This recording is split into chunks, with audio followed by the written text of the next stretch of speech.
नमस्कार दोस्तों, पाथफाइंडर पर आप सभी का स्वागत है। दोस्तों, सुप्रीम कोर्ट के इंटरवेंशन के बाद WFI चीफ के खिलाफ अब 2 FIR दर्ज कर दी गई हैं, जिसमें एक FIR काफी सीरियस है जो कि पॉक्सो के तहत की गई है। आज के सेशन में इन सब चीजों के बारे में बात करेंगे। क्या है पूरा मुद्दा, इसके बारे में बात करेंगे और साथ साथ ये भी देखेंगे क्या रेसलर्स को फाइनली इंसाफ मिल सकता है। ये वही रेसलर्स हैं, ये वही प्लेयर्स हैं जो देश के लिए गोल्ड मेडल्स लेकर आते हैं। जिसमें अगर मैं शुरुआत की बात करूं तो जनवरी में धरना प्रदर्शन शुरू हुआ था, जहां पर विनेश फोगाट जो कि एक जानी मानी रेसलर है, फोगाट फैमिली से आती हैं, उन्होंने WFI जो अध्यक्ष हैं ब्रिजभूषण, उनके खिलाफ ये आरोप लगाया था कि वो सेक्सुअली हरास करते हैं महिला रेसलर्स को। अब इस पूरी कड़ी में माइनर रेसलर्स का नाम भी जुड़ गया है, जिसके चलते हुए पॉक्सो के तहत भी इनके खिलाफ FIR दर्ज की गई है। क्या है पूरा मुद्दा, क्या क्या कहा गया, इन सब चीजों के बारे में बात करते हैं। चलिए शुरुआत करते हैं with the news headline. Recently क्या हुआ उसके बारे में बात करेंगे। तो दोस्तों, यहाँ पर मैं आपको बता दूं कि एक और वीडियो हमने बनाई थी जनवरी में, जब ये पूरा का पूरा मुद्दा शुरू हुआ था, which was about me too in wrestling.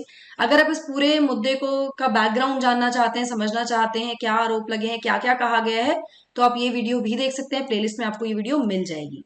चलिए, before we move forward with the news, मैं आपको बता दूं कि सिर्फ 2 दिन बचे हैं अगर आप अवेल करना चाहते हैं स्पेशल ऑफर को, जो कि 30 अप्रैल तक है, जहां पर आपको फुल UPSC की प्रिपरेशन सिर्फ 8,000 रुपए के अंडर मिल रही है, जहां पर 900 से ज्यादा घंटे की live classes, prelims, mains, interview की कॉम्प्रिहेंसिव तैयारी, test series, mains mentorship, interview guidance, सब कुछ यहां मिलेगा। बैचेस 1 जून से शुरू होंगे, 1 मई से ये प्राइजेस बढ़ने वाले हैं। तो ये 2 दिन है आपके पास। अगर आप एप्रीहेंसिव है, आप सोच रहे हैं, you can take a chance with this course. Pathfinder की पूरी टीम आपके साथ है यहाँ पर, जो आपको तैयारी कराने वाली है। डिस्क्रिप्शन बॉक्स में सारी डिटेल्स गिवन है, वहां जाकर आप एनरोल कर सकते हैं। समुद्र मंथन के लिए भी आप एनरोल कर सकते हैं, जो कि 13 मई को होने वाला है। यहाँ पर ना केवल आपका ये एग्जाम बिफोर द एग्जाम हो सकता है, इसको आप ऐसे देख सकते हैं, आपकी तैयारी को आप चेक कर सकते हैं और बचे हुए दिनों में उसको और ज्यादा बेटर कर सकते हैं, उन कमियों पे वर्क कर सकते हैं, बल्कि आप जीत सकते हैं बहुत सारे प्राइजेस भी। यहाँ पर डिस्क्रिप्शन बॉक्स में इसका भी लिंक गिवन है।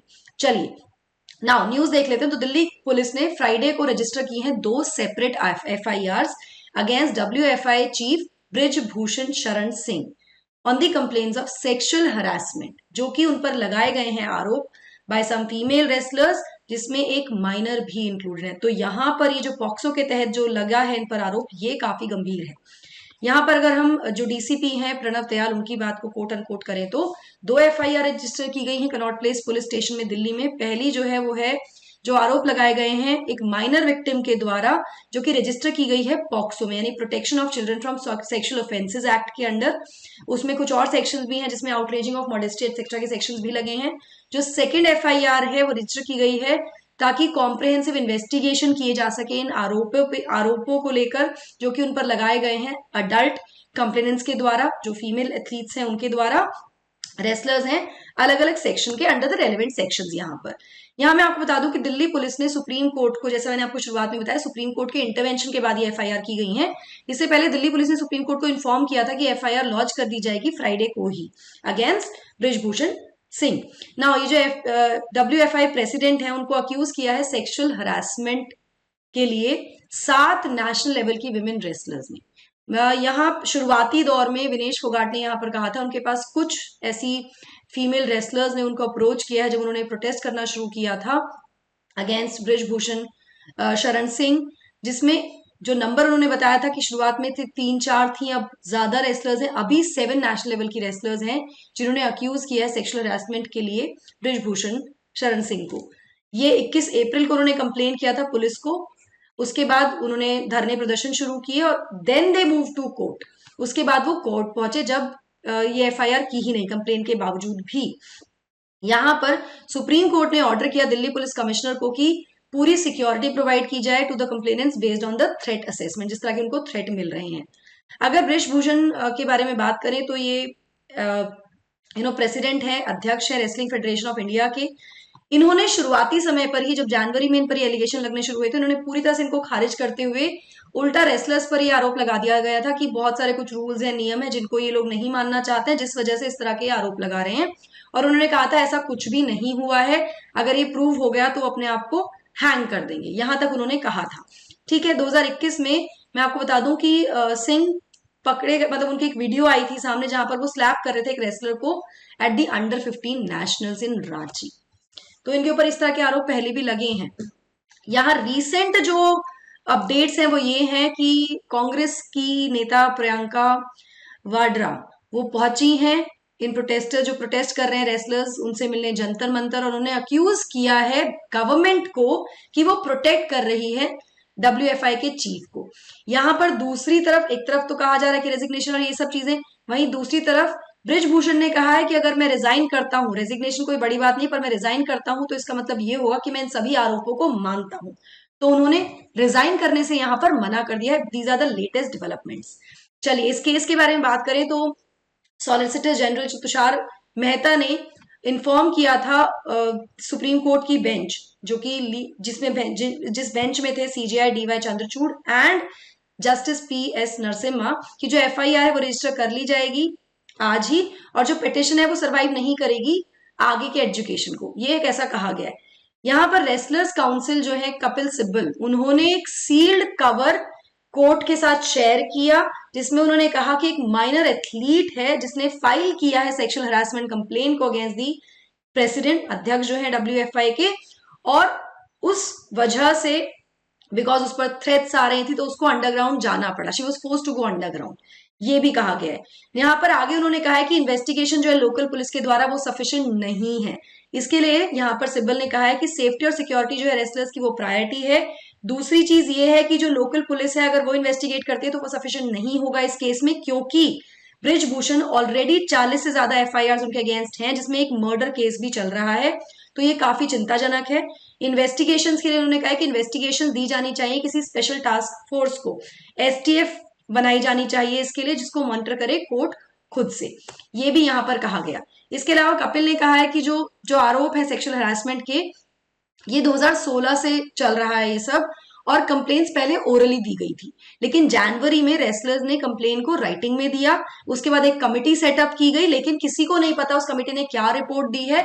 इसके साथ साथ यहाँ पर स्पोर्ट्स मिनिस्ट्री और इंडियन ओलंपिक एसोसिएशन के ऊपर भी उन्होंने आरोप लगाते हुए कहा कि उन्होंने भी कुछ नहीं किया। इसके बाद उन्होंने कहा कि अंडर द लॉ जो FIR है उसको लॉन्च हो जाना चाहिए था, जो कि नहीं हुई। ये नहीं होने के बाद ही तो रेसलर्स को कोर्ट आना पड़ा। तो उन्होंने रेसलर के कोर्ट पहुंचने को लेकर यहाँ पर जस्टिफाई किया कि क्योंकि FIR नहीं लॉन्च की गई तो कोर्ट का दरवाजा खटखटाना पड़ा। यहाँ पर उन्होंने कमेटी को स्लैम करते हुए कहा कि वो जानबूझकर इंटेंशनली क्लीन चिट दे रही है अक्यूज को, और वो डिमांड करते हैं कि कमेटी की रिपोर्ट को पब्लिक किया जाए। This is what has happened. इस सब के बीच में आपको बता दूं कि अलग अलग पॉलिटिकल पार्टीज ने भी इसको एक तरह से एक मुद्दे की तरह देखना शुरू कर दिया। तो this is the news guys. अब बात करते हैं very very important POCSO act के बारे में। तो protection of children from sexual offences act 2012, इसको लाया गया था to effectively address sexual exploitation and sexual abuse of children through legal provisions. बच्चों के विरुद्ध जो ये सेक्सुअल ऑफेंसेस हैं, उनका जो शोषण होता है, उससे उनको बचाने के लिए, उसको एड्रेस करने के लिए लाया गया था कानूनी प्रावधानों के साथ। जो एक्ट है उसका उद्देश्य है कि बच्चों को प्रोटेक्ट किया जा सके from these offences of sexual assault, pornography and sexual harassment, और स्टैब्लिश किया जाए स्पेशल कोर्ट ताकि स्पीडी ट्रायल हो सके इनके इस तरह के ऑफेंसेस में।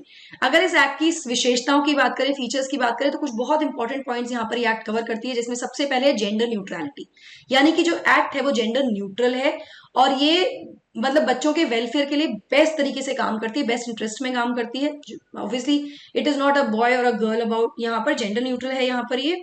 इसके अलावा जो एक्ट है ये मैंडेटरी रिपोर्टिंग की बात करती है सेक्सुअल ऑफेंसेस को, कि अगर कोई सेक्सुअल ऑफेंस है तो उसको रिपोर्ट किया जा सके। यहाँ पर एक और चीज है जो समझने वाली है कि अगर फॉल्स कंप्लेन कोई करता है किसी व्यक्ति को डिफेम करने के लिए पॉक्सो के अंडर, तो ये भी पनिशेबल है, मतलब आप फॉल्स कंप्लेन भी नहीं कर सकते हो यहाँ पर, ठीक है। दूसरा डिफाइन किया गया है चाइल्ड क्या है, तो जो एक्ट है वो डिफाइन करती है चाइल्ड को कोई भी व्यक्ति जो 18 साल से कम उम्र का है। इसके अलावा सेक्सुअल अब्यूजेस को भी यहाँ पर डिफाइन किया गया है। तो ये डिफाइन करती है अलग अलग तरह के सेक्सुअल अब्यूजेस को, जिसमें पेनिट्रेटिव और नॉन पेनिट्रेटिव असॉल्ट इंक्लूडेड है। इसके अलावा सेक्सुअल हरासमेंट और पोर्नोग्राफी भी यहाँ पर इसमें इंक्लूड किया गया है सेक्सुअल अब्यूजेस में। इसके अलावा ये एक्ट अलग अलग, मतलब इसमें कुछ प्रोविजंस है relating to the abetment in the act. उसमें ये जो ट्रैफिकिंग है बच्चों की फॉर सेक्सुअल पर्पसेस, उसको भी पनिशेबल ऑफेंस बनाती है। सेंसिटाइजेशन ऑफ पुलिस का भी काम किया गया। एक्ट असाइन करती है एक पुलिसमैन को in the role of child protector during the investigation process, कि एक जो पुलिसमैन होगा वो बच्चे को प्रोटेक्ट करेगा इस पूरे इन्वेस्टिगेशन के पूरे दौरान। चाइल्ड फ्रेंडली इन्वेस्टिगेशन की बात की गई है। एक्ट स्टिपुलेट करती है कि ऐसे स्टेप्स लिए जाने चाहिए जहां पर जो इन्वेस्टिगेशन प्रोसेस है वो बच्चे के लिए फ्रेंडली बनाया जा सके जितना ज्यादा पॉसिबल हो। स्पीडी डिस्पोजल की बात भी करती है। स्टैब्लिशमेंट की बात करती है स्पेशल कोर्ट्स के, जो कि इस तरह के ट्रायल्स के लिए होंगे, इस तरह के ऑफेंसेस के लिए। और स्टिपुलेट करती है कि जो केस है उसको डिस्पोज किया जाना चाहिए 1 साल के अंदर अंदर from the date of reporting of the offence, जब से वो रिपोर्ट हुआ है। तो आई होप आपको पॉक्सो समझ में आ गया होगा दोस्तों। अगेन बहुत ही इंपॉर्टेंट है, 30 अप्रैल से लास्ट डेट है जब आप इस प्राइस पर अवेल कर सकते हैं, अपनी यूपीएससी की पूरी तैयारी इंश्योर कर सकते हैं पाथफाइंडर की टीम के साथ। 1 मई से यहाँ पर बैचेस के प्राइसेस बढ़ जाएंगे। बैच हमारा 1 जून से शुरू हो रहा है। कॉम्प्रिहेंसिव कंप्लीट तैयारी है। अगर आप एप्रीहेंसिव हैं, आप डाउटफुल हैं, तो भी आप इस बैच में एनरोल कर सकते हैं ताकि आपको समझ में आ जाए क्या है तैयारी। यहाँ पर आपको कंप्लीट तैयारी मिलेगी जिसमें ना केवल आपको प्रीलिम्स मेंस इंटरव्यू की तैयारी होगी, टेस्ट सीरीज भी मिलेगी, 900 से ज्यादा घंटे की लाइव क्लासेस मिलेंगी, मेंस मेंटोरशिप और इंटरव्यू गाइडेंस प्रोग्राम भी मिलेगा। डिस्क्रिप्शन बॉक्स में डिटेल गिवन है, अभी जाकर एनरोल कर लीजिए विद द लिंक। समुद्र मंथन में भी आप एनरोल कर सकते हैं। 13 मई को ये टेस्ट होने वाला है, जहां पर हम कह सकते हैं it's the exam before the exam. ना केवल अपनी तैयारी को आप जांच सकते हैं बल्कि आप जीत सकते हैं prices worth ₹1 lakh here. So that's it from my side. I hope you like the session. Don't forget to like, share and subscribe to the channel, and also hit the bell icon so that you get notifications about our latest updates. Thank you so much. God bless. Take care.